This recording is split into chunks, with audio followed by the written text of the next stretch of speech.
Kamu tahu nggak sih, cerita aslinya Rapunzel ini tidak seindah yang di filmnya. Nah, dalam karangannya Grimm Brothers, dikisahkan bahwa Rapunzel yang dikurung dalam menara tinggi tersebut kemudian hamil setelah mengundang seorang pangeran masuk ke menaranya. Rapunzel dengan polos mengatakan bahwa semua bajunya itu telah sempit dan perutnya membesar. Kemudian penyihir jahat tersebut memangkas rambutnya Rapunzel ini dan mengusirnya ke tempat yang jauh. Dan Rapunzel ini pun menjadi pengemis demi anaknya. Dan pangerannya Rapunzel ini dijebak untuk masuk ke dalam menara oleh penyihir tersebut. Pangeran tersebut kemudian jatuh dari menara dan matanya buta. Namun setelah waktu yang lama, pangeran ini akhirnya bertemu lagi dengan keluarganya. Dan film Rapunzel yang sering kita tonton sekarang ini itu sudah dimodifikasi sedemikian rupa sehingga layak untuk ditonton oleh anak-anak. Menurut kalian gimana? Jangan lupa like, komen, dan subscribe. Kalian tahu nggak sih, ternyata cerita aslinya Ariel the Little Mermaid sangat mengerikan. Nah, dalam cerita asli karangannya Hans Christian Andersen, Ariel si putri duyung ini diceritakan dapat memperoleh kaki dan bisa berjalan. Tapi tentu saja hal itu dibayar dengan sangat mahal. Setiap langkah yang dilakukan oleh si Ariel putri duyung ini terasa seperti berjalan di atas 1000 pisau yang sangat tajam. Bukan hanya itu saja teman-teman, jika pangeran yang disukai oleh Ariel ini tidak menikahinya, maka Ariel ini pun akan mati dan berubah menjadi busa-busa di laut. Bagian yang menyedihkannya adalah pangeran ini benar saja tidak menikahi Ariel, katanya sih untuk nolongin Ariel ini. Nah, jika Ariel bisa membunuh pangeran itu dan membiarkan darah pangeran itu mengalir di kakinya si Ariel ini, maka hal itu akan menumbuhkan lagi siripnya dan dia bisa pergi ke lautan lepas lagi. Tapi karena saking cintanya Ariel kepada pangeran tersebut, dia pun tidak tega membunuh pangeran itu dan pada akhirnya Ariel ini pun meninggal sendirian. Ternyata cerita aslinya Sleeping Beauty, Princess Aurora yang sering kita tonton waktu kecil itu tidak seindah yang di filmnya. Di cerita dongengnya, Aurora ini merupakan putri kerajaan yang terkena kutukan untuk tidur selamanya. Dan di dongengnya juga diceritakan bahwa ia bangun karena dicium oleh cinta sejatinya, yaitu seorang pangeran tampan.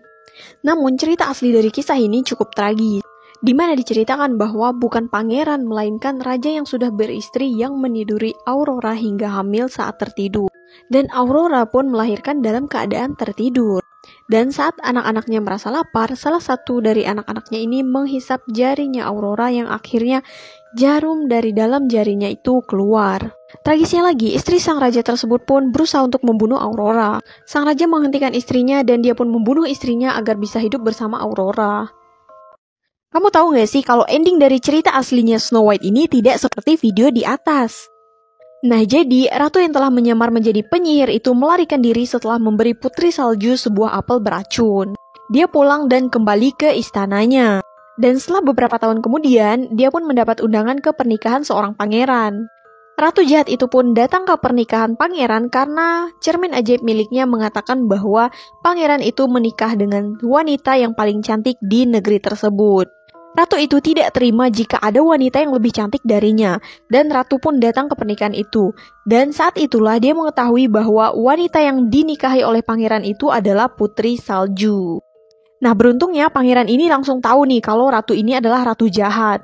Pangeran itu kemudian memerintahkan pengawalnya untuk menangkap ratu jahat tersebut dan memakaikan ratu jahat tersebut sepatu besi panas. Ratu jahat itu diminta untuk menari sampai dia tewas. Hah? Film Pinocchio ternyata tentang perdagangan anak? Untuk kalian penggemar film Pinocchio, pasti kalian tahu deh kalau Pinocchio itu adalah film tentang boneka kayu yang berusaha untuk menjadi anak manusia. Nah, namun kita seringkali melupakan fakta bahwa di dalamnya juga ada kisah tentang perdagangan anak. Hal itu diperlihatkan ketika Pinocchio ini hidup, ada 2 orang asing yang memaksa dia untuk bolos sekolah dan menculiknya. Nah, kemudian ada juga adegan yang memperlihatkan para anak-anak berubah menjadi keledai dan harus melakukan kerja paksa. Nah, menurut beberapa orang, 2 adegan tersebut sebenarnya terlalu berat untuk ditonton oleh anak-anak. Menurut kalian gimana? Jangan lupa like, komen, dan subscribe. Kamu tahu nggak sih kalau cerita asli Beauty and the Beast itu berasal dari kisah asmara pada abad ke-16 di Prancis. Nah, jadi penulis aslinya Beauty and the Beast itu terinspirasi oleh kisah nyata seorang pria bernama Petrus Gonsalvus dan tunangannya yang bernama Catherine. Jadi, Petrus ini mengidap satu penyakit genetik langka yang membuat sekujur badan dan wajahnya itu dipenuhi oleh rambut tebal. Nah, karena kondisinya tersebut, Petrus ini dibawa dari kampung halamannya di Kepulauan Canary ke Prancis untuk menjadi tontonan keluarga kerajaan. Tunangannya yang bernama Catherine ini merupakan seorang pembantu di lingkungan kerajaan. Dan Catherine ini tidak pernah tahu kondisi Petrus yang sebenarnya, sampai pada akhirnya keduanya ini bertemu di hari pernikahan. Namun, Catherine mengatakan bahwa kondisi Petrus sama sekali tidak masalah baginya. Pasangan Petrus dan Catherine pun kemudian dikaruniai 7 orang anak dan 5 diantaranya mewarisi genetiknya Petrus.